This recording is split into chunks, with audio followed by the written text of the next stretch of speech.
Today's story is so unsettling, it forces a man to question his own soul, set against a dusty frontier town where cruelty passes for entertainment.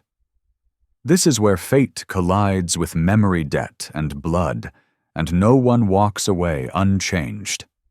It begins with a single glance, something small, almost forgettable, yet powerful enough to ignite a reckoning that will leave bodies in the sand and silence in its wake. Before we kick off this adventure, don't forget to hit like on the video and let us know in the comments where you're watching from. There are moments in a man's life when a single decision splits the road clean in two, one path, leading to damnation, the other to something like redemption. I was standing in the hard-packed dust of a frontier square, watching a young woman put up for sale like a mule or a sack of grain when my breath caught. Spread across her shoulder was a thunderbird tattoo, dark ink against sun-warmed skin, the same mark I'd seen 5 years earlier on the chest of the man who dragged me back from death in the open desert. Her father. The auctioneer kept shouting numbers, his voice sharp and hungry. $5. The crowd laughed, ugly and eager, their stares stripping her down piece by piece. She didn't bow her head. She stood straight, fierce, as dry lightning, daring any man there to lay claim to her and live with the consequences. I stepped forward before I could think better of it, and spoke the words that sealed my fate. I'll take her. Some folks muttered that I was a fool. Others said I'd just bought myself trouble that would follow me to the grave. Maybe they were right. Or maybe it was the only way a man like me could begin settling a debt carved out of blood heat and sand. 5 years before that day, I'd been nothing but a body waiting to dry out beneath a merciless sky. Vultures were already circling when a lone figure appeared, an indigenous man moving quiet as water. That thunderbird spread across his chest like a promise. He gave me water when my throat was cracked, and bleeding gave me shelter when my bones felt shattered, and never once asked who I was or why I'd been left to die. Men like that are scarce on the frontier. Most people measure kindness by what they'll get back in return. But he saw a stranger dying and chose to act. That kind of mercy brands itself onto your soul.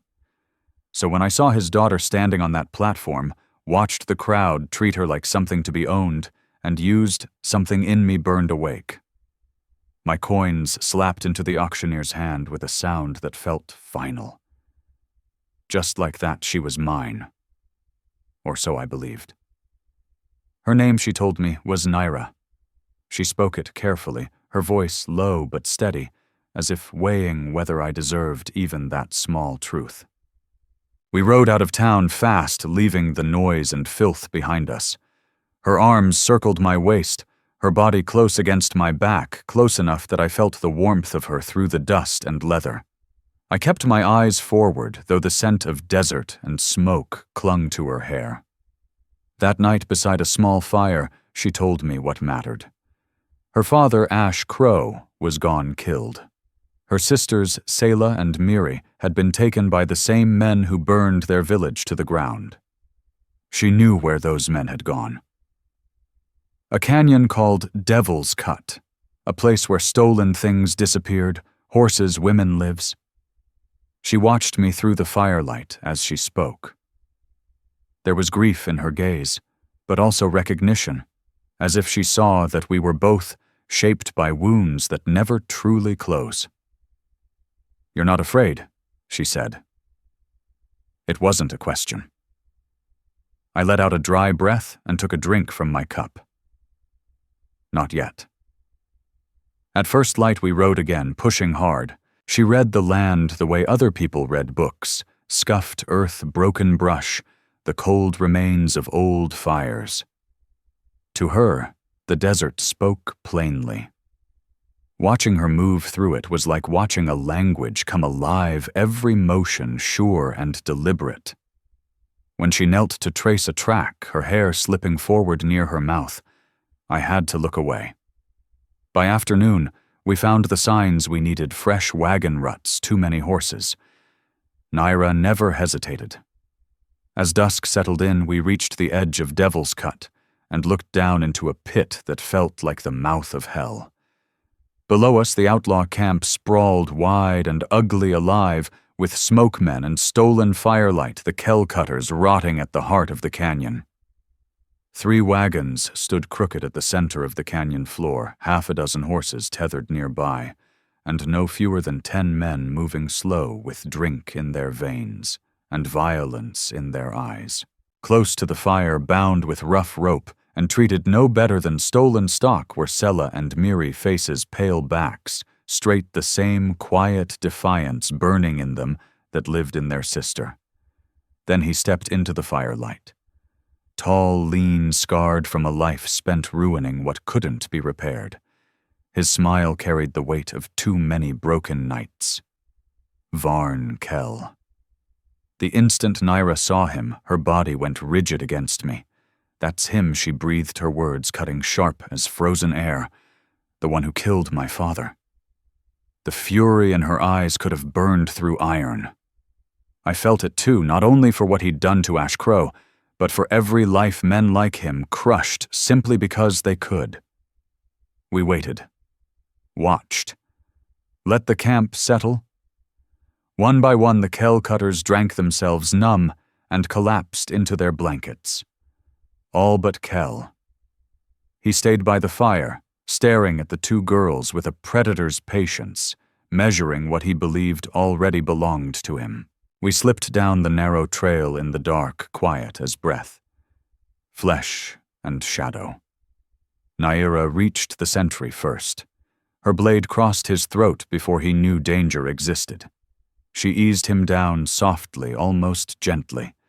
There was something both beautiful and terrifying in her calm. We reached Sela and Miri without raising a sound. She worked the ropes fast while I kept watch. For a heartbeat, I believed we might leave without a whisper. Then glass kissed stone.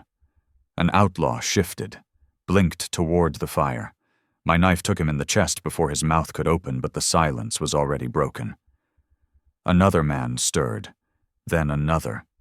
Shots cracked open the night sharp and wild. We ran uphill as bullets sparked against rock, the canyon roaring behind us. I dropped 2 men with my rifle, while Naira dragged her sisters upward, skirts tearing against stone. Kell's voice thundered below, promising blood, and worse if he reached us. We broke free where I'd hidden my horse. Ember, my bay mare, stood ready. I got Sela and Miri mounted, then swung up behind them, driving her hard into the desert dark. Kell's curses faded with distance, but his vow lingered like smoke on the wind. You might think that was the end of it. Men like Varn Kell don't let go so easy. They track vengeance the way hounds track blood. I knew he'd come. Dawn rose red, and with it came dust on the horizon. Riders, a dozen at least, coming fast, coming angry. Naira tied her hair back, steel flashing in the early light. She looked like something older than the land itself. "They think we're fleeing," she said, steady as stone. "Ain't we?" I answered, checking my rifle, each round counted. We chose the ground with care, Death's Hollow narrow and mean, built for killing. We hid the sisters in a cave above the trail and set the snare. Naira moved swift and silent, laying deadfalls and traps, while I climbed to my firing perch. When the riders thundered in blind with rage and drunk on certainty, my first shot tore straight through Varn Kell's chest. He pitched forward as his horse screamed and the canyon exploded. What followed was smoke gunfire and grit. I kept firing from above while Naira cut through the chaos below her blade, finding flesh where armor failed. 2 men ran. I dropped one. The other vanished into the rocks. When the dust settled, Death's Hollow stood quiet again, earning its name in full. Bodies lay strewn across the hollow like discarded toys, already surrendering to heat and dust. The desert had begun its quiet work of reclaiming them. At the center of it all stood Naira. Her hair had come loose, dark and wild, her knife-stained deep red, her breath rising hard beneath the torn fabric of her dress. She looked unreal, something pulled from an old fireside tale. Fierce, lethal, fully alive. Nearby, the last surviving outlaw dragged himself across the rocks. One leg ruined, his eyes wide with the certainty of what waited for him. Naira moved toward him without haste. Each step measured the calm of a hunter who already knows the ending. "He killed my father," she said. Her voice held no heat, only stone-cold truth. The man tried to speak. The blade answered first. One clean motion, and the canyon went still again. She wiped the knife on her skirt, then turned back toward me. "It's finished. We took what little could still be used and left the rest to the sand." The horses scattered on their own, vanishing into open country. The desert would erase the rest soon enough. It always does. The ride back felt altered somehow. The weight of revenge had lifted, replaced by something quieter, heavier in its own way. Naira rode between Sela and Miri, their hands never leaving her, as if she were the only thing keeping the world steady beneath them. I rode alongside, scanning the distance, aware of a shift in my chest I didn't yet have words for. When we topped the final rise and their valley opened below us, river flashing silver, thin smoke curling from low huts, children running free, I understood what this moment was. The village stirred as we descended. Faces appeared wary at first, then breaking open with recognition. Joy moved through them like wind through grass. A tall elder stepped forward, feathers pale against his hair posture, unbent by age. Grey Antler spoke in a language I didn't know. Naira listened, then turned to me. "The debt is paid." She was right. It had been settled not with papers or judges, but with blood resolve, and a justice shaped by the land itself. Ash Crow could rest now. His daughters were home. I turned to leave, but her voice stopped me. "Thank you," she said. Two words carrying everything left unsaid, the closeness, the choices, the cost of freedom. I touched the brim of my hat and rode on the desert widening around me. From the ridge I looked back once. 3 figures stood against the rising sun. Whole again. Some debts demand blood before they're cleared. Others never loosen their grip. They trail a man all the way to the end of the road. Finally, let me send my deep thanks to you. Thank you for giving your time to this story. Some journeys shape us, and we hope this one left a mark on your heart. There are more paths ahead, more legends of love, hardship, and redemption beneath the western sky. Please subscribe, leave your thoughts, and travel with us once again. Thank you, and God bless. Aviso Legal/Disclaimer. The stories presented here are creative expressions and may mix historical inspiration with dramatized scenes.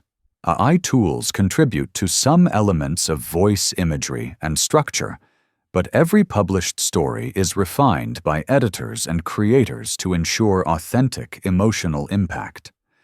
We honor YouTube's policies and do not generate deceptive likenesses or artificial depictions of real people. All audiovisual components are legally licensed. Any use, redistribution, or alteration of this content must be granted through written consent. Your presence here means a lot. Thank you for supporting artistic storytelling.